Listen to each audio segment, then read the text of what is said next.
మనము రక్షించబడ్డాము, డౌట్ లేదు. ఎట్లాగా రక్షించబడ్డామో తెలుసా? ఎక్కడ రక్షించబడ్డామో తెలుసా? యేసు ప్రభు తన రక్తాన్నంతా చిందించి తను మన కొరకు తన ప్రాణాన్ని పెట్టినాడు, చనిపోయినాడు. He died so that we can live.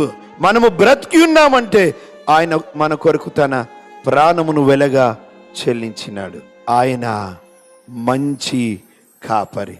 ఇటువంటి పాడైపోయిన, పతనమైపోయిన, సాతాను చేతిలో బందీ అయి నిత్య నాశనానికి సాతానుడు తీసుకొని పోతుంటే యేసయ్య అడ్డుపడ్డాడు.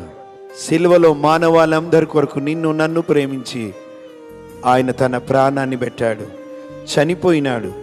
3వ దినమున తిరిగి లేచినాడు, ఆరోహణమైనాడు. తిరిగి ఆ కాపరి ఉన్న చోటే మనము నిరంతరం ఉండడానికి మళ్ళీ మన కొరకు రాబోతున్నాడు.